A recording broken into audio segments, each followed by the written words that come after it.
Donc, on va laisser la parole à Julien et à Bruno qui sont prêts. Je les vois dans les starting blocks. Et ils vont nous parler d'automatisation de tests de régression, de machine learning, de traces d'exécution, donc plein de choses qui ont l'air très intéressantes. Et donc, je laisse la parole à Bruno Lejar et à Julien Bottella.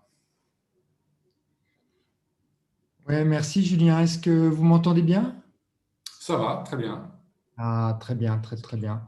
Bon, bah, merci Christophe pour cette présentation et aussi merci à toi Christophe pour le passage de relais parce que tout à l'heure tu nous as dit que tester c'était apprendre et c'est exactement de ça dont on va parler. On va parler d'apprentissage automatique des tests.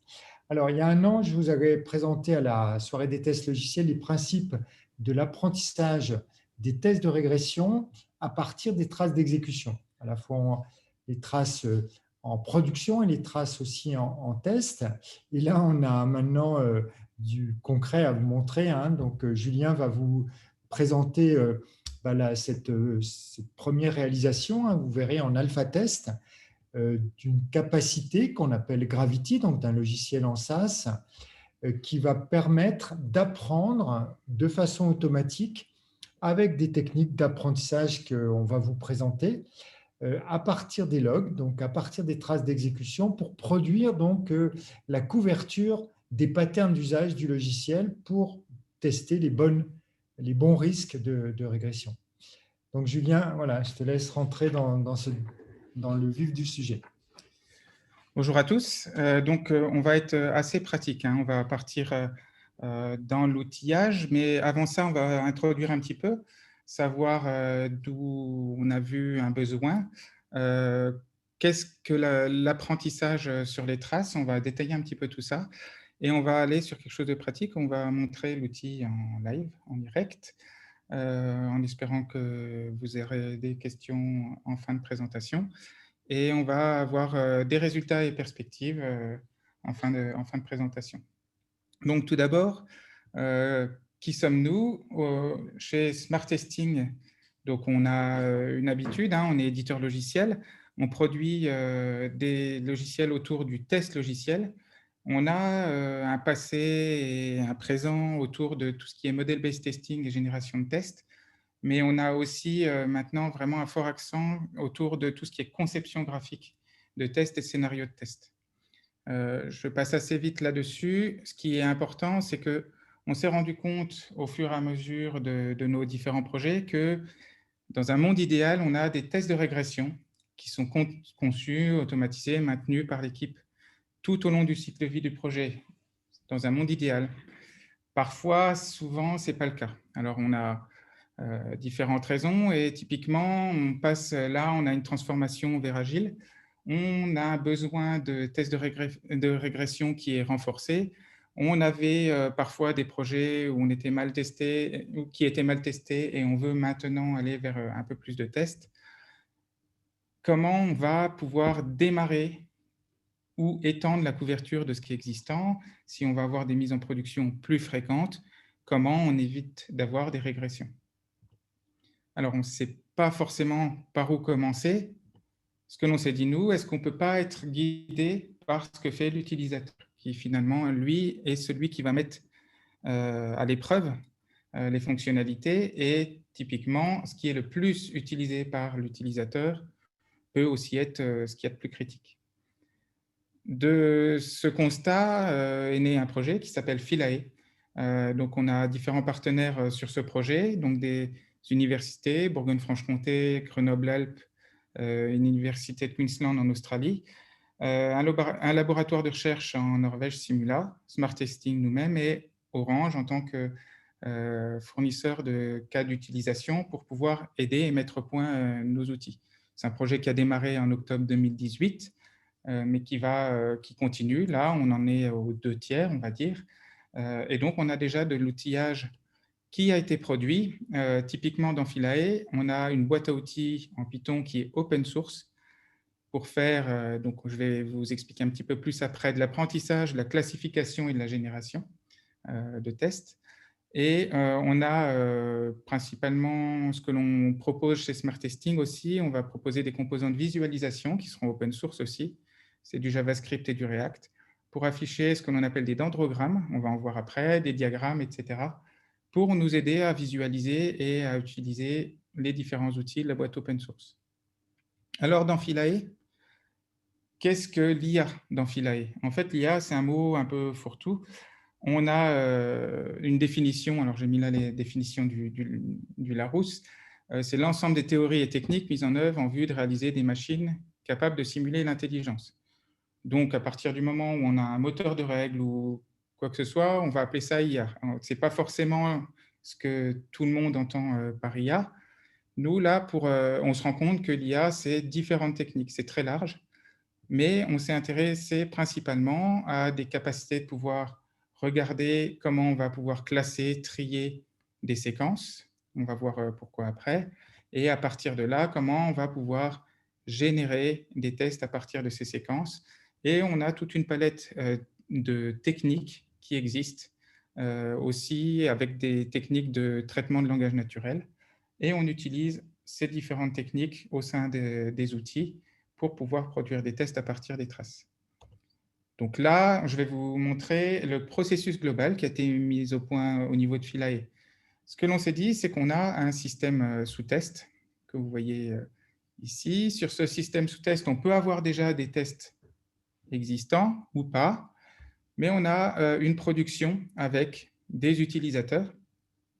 Et ce que l'on s'est dit, c'est qu'on peut obtenir des traces de l'exécution de l'application en production, donc des traces issues des parcours utilisateurs sur l'application, et que l'on peut avoir des traces issues d'exécution de tests automatisés. À partir de là, ce que l'on vise à faire, c'est à pouvoir regrouper ces traces par similarité.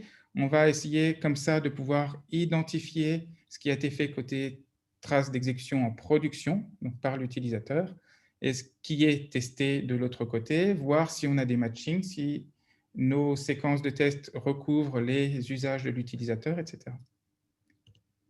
À partir de là, on est capable, si on sait clusterer et donc caractériser des traces, de pouvoir apprendre à partir de ces traces, apprendre, c'est-à-dire à créer des modèles qui vont nous permettre, in fine, de pouvoir aller vers la génération de scripts de test.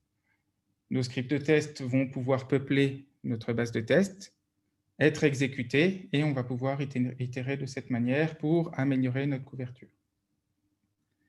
De ces travaux de recherche et de Philae, chez Smart Testing, on a créé une application qui s'appelle Gravity, qui est une application web qui réutilise des composants open source, qui utilise le savoir-faire de Smart Testing, et donc notre ADN dont je vous parlais tout à l'heure, de représentation graphique de scénarios de test et de conception graphique de test. Et tout cela mis en relation nous a permis de créer Gravity. Donc, c'est une application qui est en alpha que je vais vous démontrer maintenant. Pour un petit peu illustrer tout ça, je vais vous parler de Scanet, qui est une application qui a été développée à l'Université de Franche-Comté dans le cadre du projet Philae, qui nous permet, qui est une application web qui simule les scanettes que vous avez en supermarché. On a l'avantage d'avoir un code maîtrisé et d'être dans un cas favorable pour pouvoir mettre au point nos outils, parce qu'on a aussi en plus des tests fonctionnels existants. Et quelque chose d'important, on a un simulateur avec une IA qui va nous créer beaucoup de logs. De cette manière, voilà, on a une petite animation, on peut voir graphiquement nos petits gugus qui bougent, qui vont prendre des scanettes, acheter des articles. Mais cette animation nous crée des traces, des logs. Nous, ce que l'on veut, c'est utiliser ces traces et ces logs comme entrée et comme base pour pouvoir aller générer, créer nos tests. Donc, qu'est-ce que ça veut dire? Apprendre sur les traces.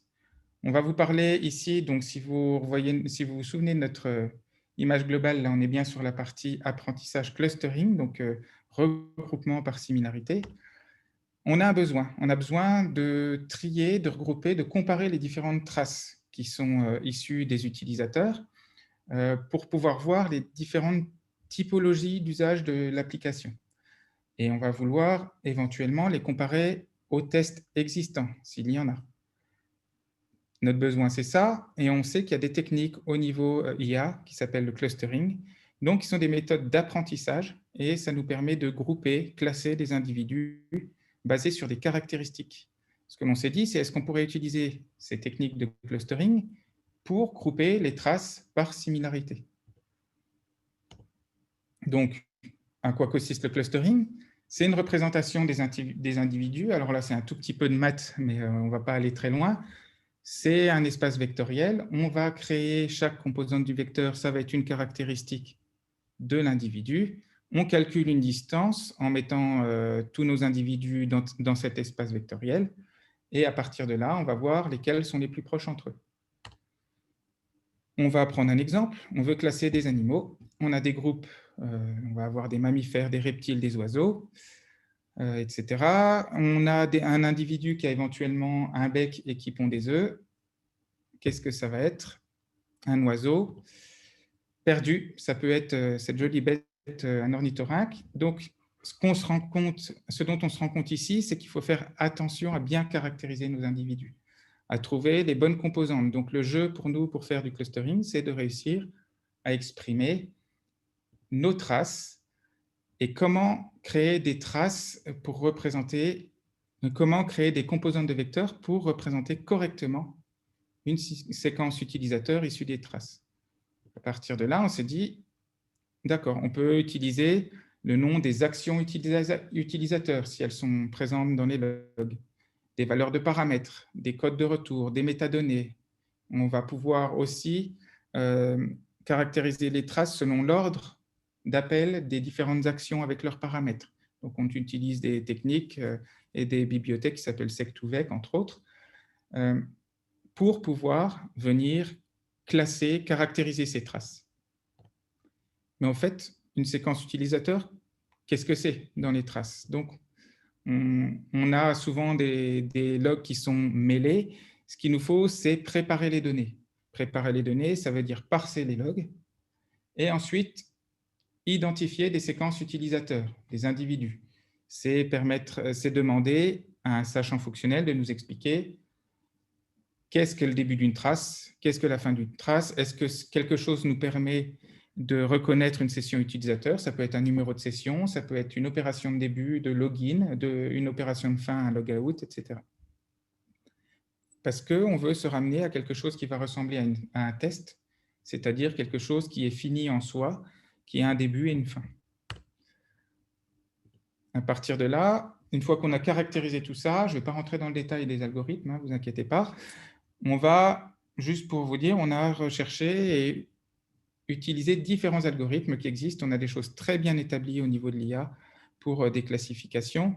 Et un premier algorithme étant K-means, il va lui partitionner, si chacun de nos points ici est un log, est une séquence utilisateur, il va créer des groupes distincts. Le problème, c'est que K-means nécessite qu'on lui dise « je veux que tu crées 3 groupes, 4 groupes, 5 groupes ». Et de là, on a un souci, c'est éventuellement, on ne sait pas à l'avance les typologies d'usage de l'utilisateur et on ne sait pas déterminer ce nombre de groupes. Donc, on s'est dit, on va utiliser MinShift, qui est une amélioration, qui est un algorithme un petit peu différent de K-means, mais qui, lui, produit lui-même le nombre de groupes. Il produit ce chiffre K. Et là, les utilisateurs et nous, quand on a fait des essais, on s'est dit, oui, mais finalement, ces groupes, des fois, on veut les assembler ou les diviser.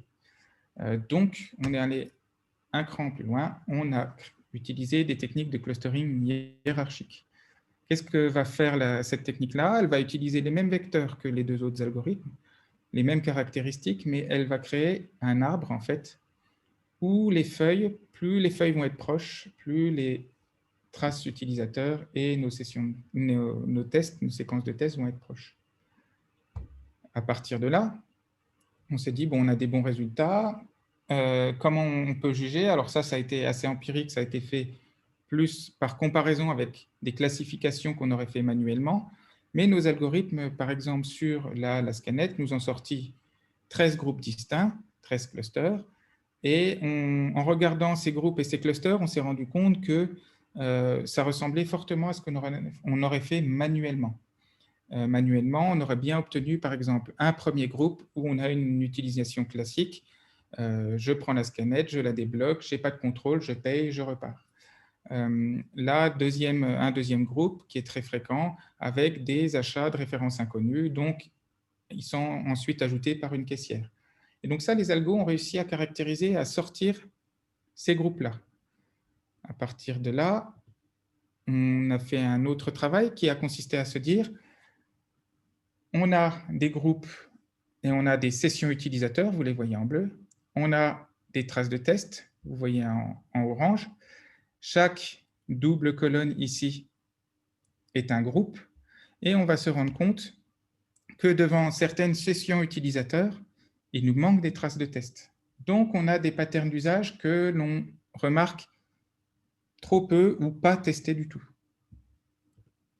Ce qui est important pour nous, c'est ensuite de se dire, bon, c'est bien, on a des clusters, comment on va manipuler ça? Ce n'est pas très pratique, on a un arbre, on ne peut pas en faire grand-chose, donc on a créé des composants graphiques à partir de là. Typiquement, c'est ce que l'on appelle ici un dendrogramme, c'est notre arbre issu du clustering hiérarchique. Et on va avoir un composant graphique qui, plus on va en profondeur dans l'arbre, plus les tests vont être proches entre eux. Et on a besoin de comparer les clusters. Maintenant, si on le veut, on est capable de faire venir des traces et des séquences issues de diverses sources. Ça peut être issu des tests fonctionnels existants, des tests de régression existants, ou issus de traces utilisateurs, ou issus de nouvelles séquences de tests que l'on est en train de produire. En tout cas, on va pouvoir créer ces groupes. Chaque couleur montre que la trace ou le log appartient à un de ces groupes. En tout cas, si on prend le groupe du bas, là que vous voyez, on a des séquences qui sont issues des traces d'usage, et en face d'elles, on n'a pas de traces utilisateurs, et on n'a pas de tests, de nouveaux tests qui ont été créés. Donc, on va vouloir agir et venir compléter la couverture à cet endroit. Donc, cette représentation visuelle va nous aider à avoir ça. Ensuite, on veut représenter graphiquement les séquences. Ici, si on vient sélectionner un nombre de scénarios de notre dendrogramme, on va avoir la capacité de pouvoir venir avoir à la volée un diagramme qui est généré, qui nous montre une représentation graphique du scénario. Alors, si on change de sélection, si on sélectionne tous les scénarios, on va avoir un autre diagramme, etc. Ce qui est important là, c'est de se dire que si on sélectionne un sous-ensemble ou une partie de diagramme avec des éléments qui proviennent de diverses sources, les tests existants, les traces utilisateurs ou des nouveaux tests que l'on a créés, on va pouvoir avoir un diagramme qui est coloré et typiquement, ce qui est en bleu n'est couvert que par les traces en bleu, donc issues de l'usage de l'utilisateur. Ce qui est en violet n'est couvert que par les tests. Et tout ce qui a des coches vertes, c'est couvert par les nouveaux tests que l'on est en train de créer. Donc, on vise à donner cette notion de couverture et la capacité à l'utilisateur de pouvoir contrôler ce qu'il fait et contrôler à quel endroit il veut rajouter de la couverture, à partir de là. Ça nous aide à sélectionner des séquences utilisateurs. On veut pouvoir éventuellement sélectionner des séquences et dire celle-ci va devenir un nouveau test, ou de pouvoir éventuellement cliquer sur une partie du diagramme en disant « Génère-moi les tests pour compléter la couverture à cet endroit ». Alors, générer, oui, mais comment? On a beaucoup de techniques qui existent. Alors ça, c'est un savoir-faire smart testing, on va dire. On a l'habitude, à partir de diagrammes, de pouvoir faire de la génération. Ici, on a créé un diagramme, donc on peut mettre au point des techniques pour générer à partir de diagrammes. Mais on a aussi parlé tout à l'heure d'apprentissage de modèles pour la génération. On va parler d'arbre de décision. Donc, en fait, ça va être un arbre avec des branches pondérées pour dire c'est ce qui arrive le plus probablement sur notre application. Donc, crée-moi des séquences sur les chemins les plus probables, par exemple. On va pouvoir utiliser des réseaux de neurones, des forêts aléatoires, tout un tas de techniques. Et on s'est basé aussi sur des techniques de traitement de langage naturel pour pouvoir faire des générations de séquences. Pourquoi? Parce qu'on se dit, une séquence, finalement, ça peut être une phrase, notre application a une grammaire comme une langue et son vocabulaire, elle a des actions, des paramètres, etc. Donc, avec du traitement de langage naturel, peut-être qu'en apprenant, on va pouvoir, comme on peut apprendre à une IA à recréer de la langue, vous avez vu ces logiciels qui vous permettent de faire de la traduction automatique ou maintenant de construire automatiquement des fake news, on va être capable éventuellement de créer des séquences de tests si on a appris suffisamment sur des données d'entrée de test. Nos tests générés sur Scanet, là, avec ces différentes techniques, s'exécutent correctement sur l'implémentation. On a déjà ce résultat-là. Ensuite, une fois qu'on a généré nos tests, on va vouloir les exporter. On a un premier export, mais on sait qu'on n'a qu'une difficulté à en faire d'autres dans d'autres langages, d'autres frameworks. Ici, on utilise Java Cucumber pour des raisons de praticité. C'était pour aller assez droit au but. Mais on est capable d'obtenir des scripts de test avec une bibliothèque de mots-clés à implanter pour pouvoir exécuter ces tests automatiquement. Alors, je vais ouvrir l'outil pour vous faire une petite démonstration. Il me semble qu'on est dans les temps. Hop. Donc, voilà Gravity. Je vais vous ouvrir un premier jeu de test qui sont des traces utilisateurs sur la Scanet. Et donc, on va voir que l'outil, lui, quand on ouvre, on a un fichier brut là avec des séquences en fait d'appels. Et quand on va pouvoir ouvrir le dendrogramme, on a ici la capacité de pouvoir sélectionner un ensemble, une sous-partie des séquences de test et d'avoir directement un diagramme qui représente ces séquences pour voir le fonctionnement. Ensuite, si je déplie, on va voir que ma séquence, une de mes séquences sélectionnées, consiste à avoir des événements, des inputs, des outputs, etc. À partir de là, c'est bien, on a une première façon de regrouper. Ces séquences-là ont l'air plus proches entre elles, effectivement. On a quelque chose de très groupé sur le diagramme que ces séquences-là. On a quelque chose d'un peu plus éclaté, plus d'opérations. On va pouvoir, là-dessus, venir dire, en fait, mon information pour tel ou tel événement, on va avoir des champs qui sont signifiants ou pas. Donc là, on a besoin un petit peu d'intelligence fonctionnelle des sachants fonctionnels, puisqu'on ne vient pas remplacer, on ne va pas tout faire par l'IA, on vient assister un maximum à la création. Et donc, on va pouvoir choisir quelque chose qu'un champ est signifiant ou pas. Donc, on va avoir plutôt, là, si j'ignore le statut de retour de payé, plus qu'une forme dans le diagramme pour payer, et j'ignore son statut.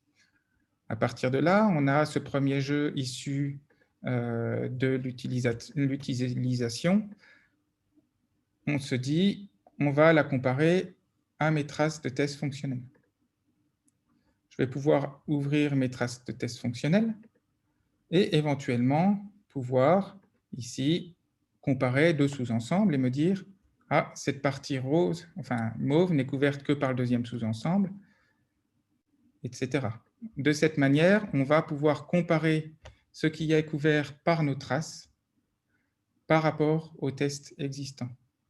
Et admettons que cette trace, la trace 2, là, m'intéresse, puisque c'est un parcours que j'ai envie de tester, je vais pouvoir la promouvoir et dire « je veux en créer un test ». Quand j'en crée un test, ça me crée une séquence. Cette séquence est une séquence d'événements. On offre la capacité de rephraser les différents événements pour pouvoir créer facilement du test manuel ou pour pouvoir créer une bibliothèque de mots-clés qui nous intéresse. On peut fusionner des sous-parties de séquences d'événements. Je ne vais pas venir trop dans le détail, mais pour pouvoir des fois représenter une action métier qui est plus haut niveau et qui, elle, induit qu'il va y avoir plusieurs événements, plusieurs logs qui vont être créés. On va se dire, cette séquence de log correspond à ce mot-clé métier plus haut niveau. Et donc, dans mon test, je vais vouloir un mot-clé métier plus haut niveau. Et à partir de là, on a ici des dendrogrammes qui sont séparés pour chaque sous-ensemble. On va pouvoir avoir une vue mergée.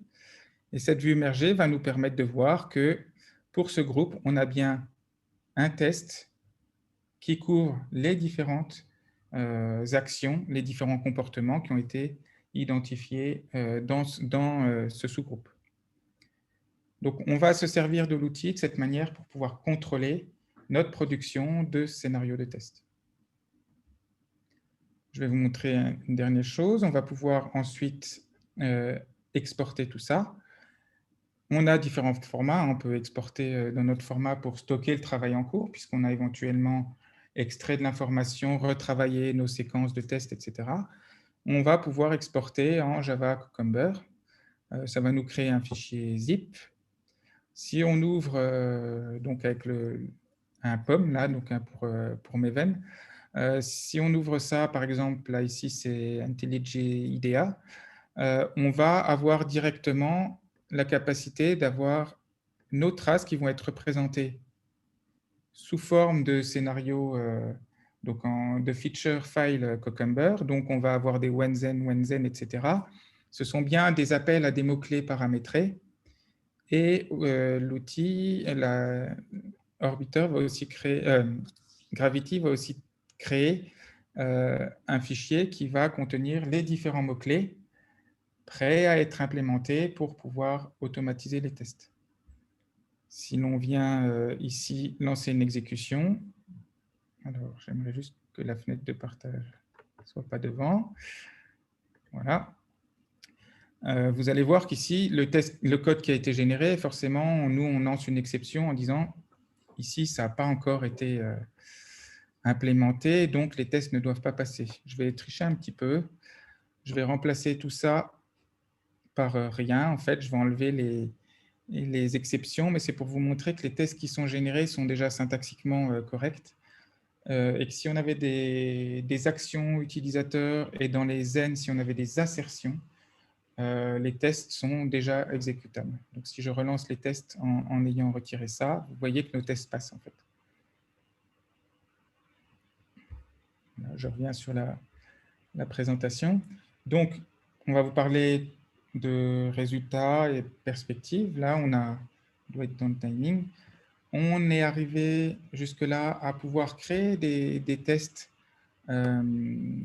abstraits qui sont générés, ils sont corrects. Donc, on a pu les exécuter sur des systèmes cibles pour de l'exécution manuelle. Donc, si on a rephrasé avec Gravity, on est capable de créer du test manuel, mais aussi de créer, comme vous l'avez vu, des scripts de test avec une bibliothèque à implémenter pour automatiser.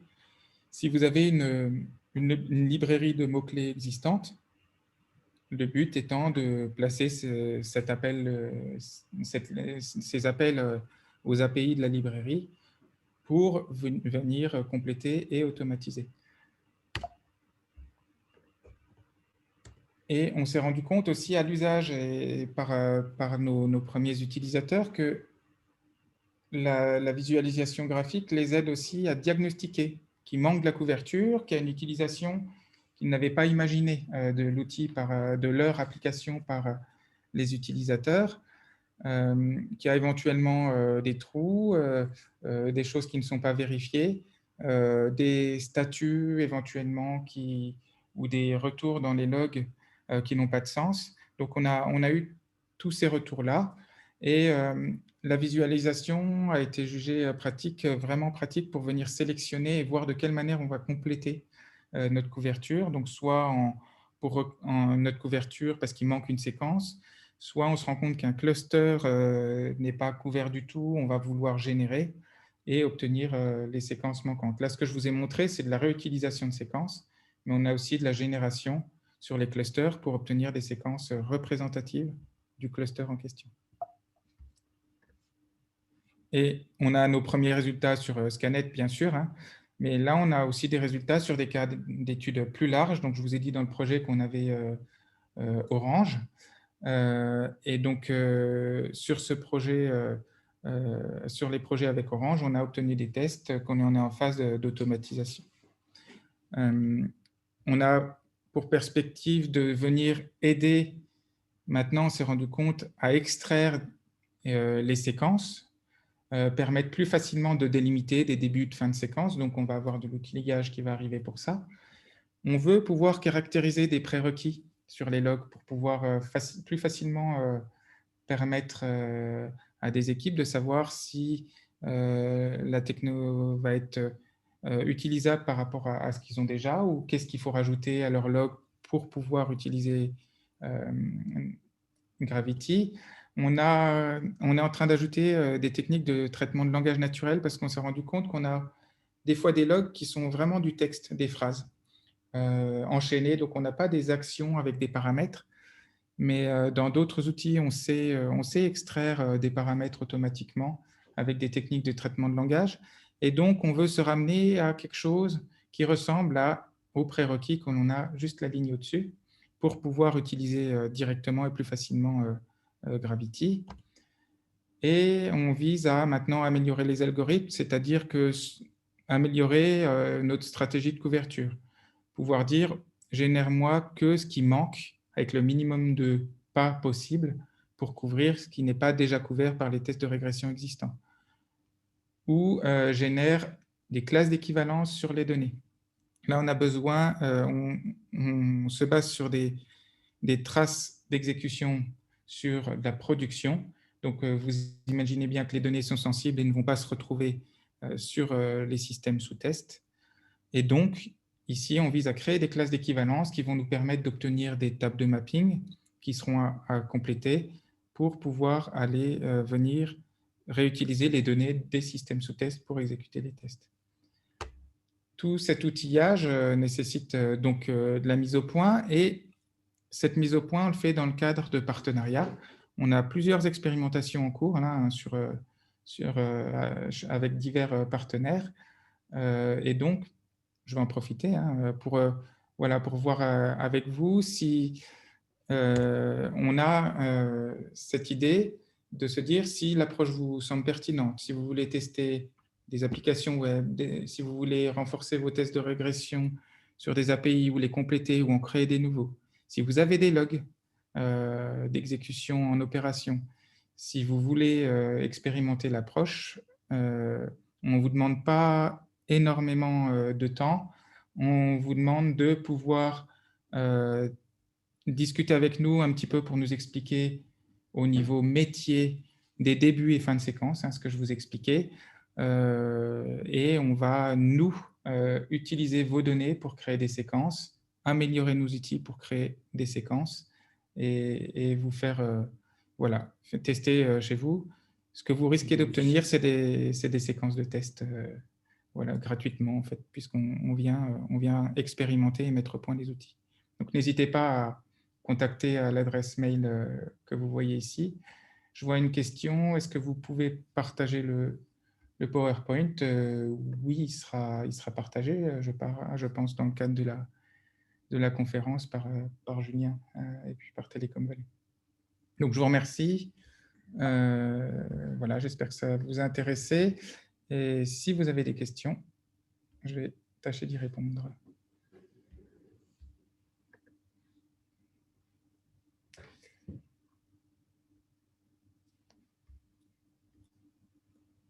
Allô. Donc, on n'a pas de questions.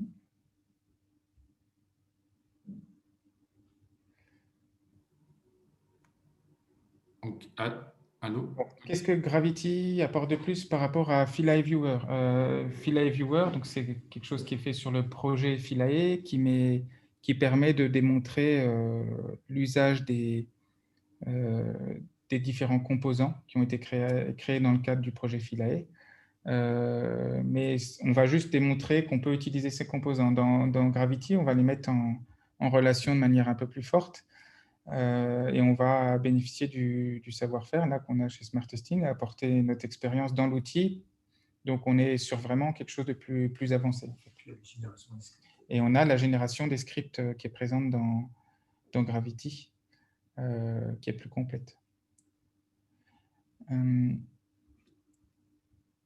Est-ce que les logs sont à plat, en clair? Est-ce que l'on peut se connecter à un Greylog ou à un Elasticsearch? Alors nous, on a l'idée de, si on parle d'outils comme comme Datadog, par exemple, on a l'idée de pouvoir créer des connecteurs ou de pouvoir utiliser le résultat d'une requête, mais on ne va pas se connecter directement à Elasticsearch, en fait. On va demander que vous requêtiez sur Elasticsearch, que vous extrayez les logs qui vous intéressent pour pouvoir les traiter après.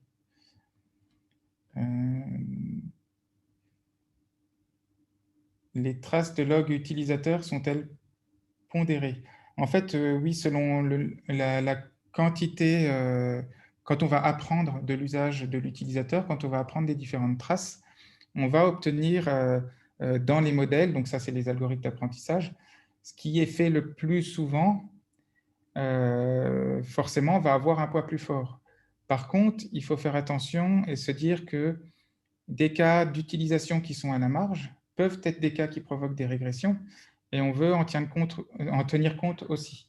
Donc, oui, on va pondérer. Ce qui est fait le plus souvent va ressortir majoritairement au niveau des clusters, mais on va vouloir éventuellement s'intéresser à des clusters qui contiennent beaucoup moins de traces, mais qui sont des usages, on va le voir graphiquement sur les diagrammes, qui sont des usages qu'on n'avait éventuellement pas prévus et qui sont sûrement très intéressants au niveau des tests.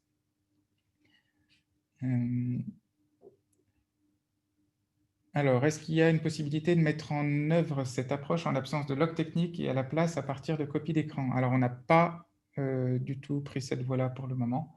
On est vraiment sur des logs, pour le moment.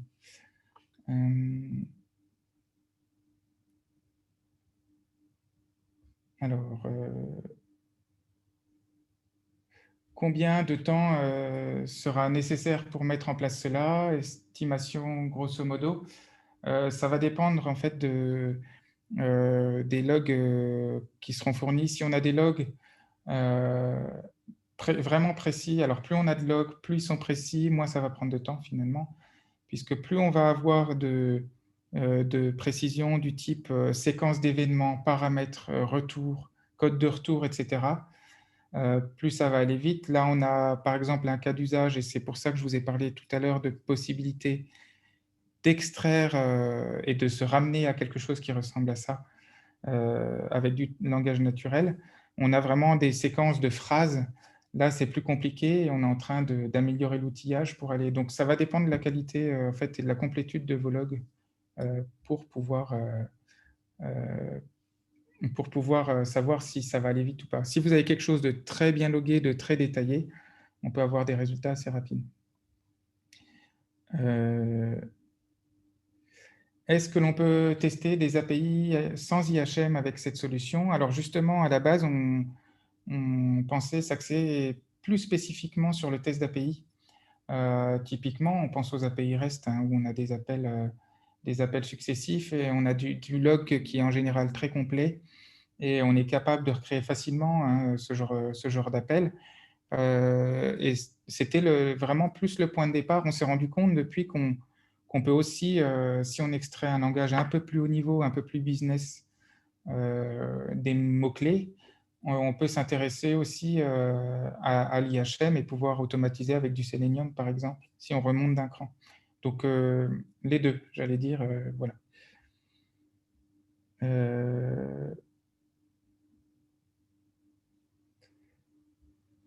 Alors, c'est quoi un log précis? Oui, justement, alors, un log qui contient de l'information sur l'action qui a été effectuée par l'utilisateur pour être produit, ce log. C'est-à-dire un nom d'action éventuellement ou un événement, des valeurs de paramètres, des codes de retour, des métadatas, toute information que vous avez est utile. Donc, à minima, au moins un nom d'action utilisateur. C'est mieux si on a des paramètres, c'est encore mieux si on va avoir des résultats et des statuts. Oui, donc juste pour dire sur cette question-là, en fait, on crée des tests à partir des logs. Et donc, ce qui nous intéresse, c'est des logs. On utilise des logs qui sont au même niveau que les tests. Lorsqu'on teste des API, eh bien, l'information des actions de test et des résultats attendus va être celle qu'on va apprendre finalement de l'usage qui sera éventuellement complété du point de vue des paramètres, mais basiquement, il faut voir le besoin de log au même niveau qu'on crée les tests. Donc, j'ai une autre question, Bruno. Ceci est-il applicable que pour les tests de non-régression? Disons que c'est le champ numéro 1, hein, dans la mesure où, effectivement, on est en permanence à faire des efforts considérables pour gérer ce besoin de régression, que la couverture des patterns d'usage est un élément clé sur lequel c'est difficile, hein, on ne va pas se mentir, je veux dire, de l'assurer, alors que là, l'apprentissage permet de garantir cette couverture. Donc, oui, aujourd'hui, on est vraiment ciblé sur le test de régression, qui a un point de peine important, hein, et qui s'accélère avec le DevOps. Hein. Le DevOps oblige à renforcer les tests de régression. Donc, j'ai une autre question. Est-ce que les traces peuvent aussi être collectées depuis des tests déjà automatisés par Remote Framework en se basant sur les logs générés par celui-ci? Oui, effectivement, qu'ils soient automatisés, qu'ils soient issus d'une exécution manuelle ou peu importe, à partir du moment où on a des logs qui ont été créés, c'est ces logs qui vont être en entrée. Donc, voilà, on va pouvoir effectivement faire ceci. Je vois que quelqu'un nettoie à la volée les questions, donc c'est sympa, merci. Voilà, je ne sais pas si au niveau du temps, Julien. Ok. Ouais, on va, voilà, j'essaierai, si on voit d'autres questions dont on n'a pas, auxquelles on n'a pas répondu, alors je vais vous mettre le mail pour tout le monde là dans le chat, mon mail. Donc n'hésitez pas à me reposer les questions auxquelles on n'a pas répondu. Et je vous recontacte bien sûr, je vous répondrai. Oui, puis on est en alpha, hein, c'est-à-dire que en fait, la plateforme est dispo, les conversions, les utilitaires pour analyser les logs sont dispo. Maintenant, il n'y a plus qu'à faire les essais sur votre patrimoine et produire les tests, analyser les tests, visualiser graphiquement comme vous l'avez vu. On est dans cette phase d'aller apporter dans des contextes variés des premiers résultats, enfin, des résultats expérimentaux. Donc voilà. Alors, est-ce qu'on peut lier les US au test? D'une certaine façon, si on sait, comment dire, là on est dans les tests de régression, c'est-à-dire on apprend à partir de l'usage, on compare avec les tests existants, et l'idée c'est bien sûr qu'on puisse montrer de la couverture de cet usage, mais si on peut faire cette liaison-là, eh bien, elle permettra d'être sauvegardée dans le référentiel de test, c'est-à-dire de pouvoir gérer effectivement la couverture des US et de démontrer finalement qu'on a couvert l'ensemble des critères d'acceptation. On a une question aussi qui est très, très importante et intéressante, merci. La protection des données est-elle assurée? Oui. En fait, ce que l'on fait dans le cadre des expérimentations, c'est que l'on propose, si on nous donne on va dire un exemple de log et de format de log, on se propose, nous, de créer la petite moulinette qui va permettre d'anonymiser les logs et de la fournir au partenaire hein, qui veut nous aider. De cette manière, on vient vraiment anonymiser la donnée. Évidemment, il est hors de question de venir faire passer, transiter de la donnée de clients sur Internet. Et en plus, l'architecture de l'outil est faite pour tout est calculé au sein du browser. On n'a aucun échange avec un serveur Internet. Donc, quand vous voyez la création de tests, la génération des dendrogrammes, les diagrammes, etc., tout est fait à l'intérieur du browser. C'est complètement étanche et ça ne sort pas de la machine. Tout est codé en JavaScript derrière.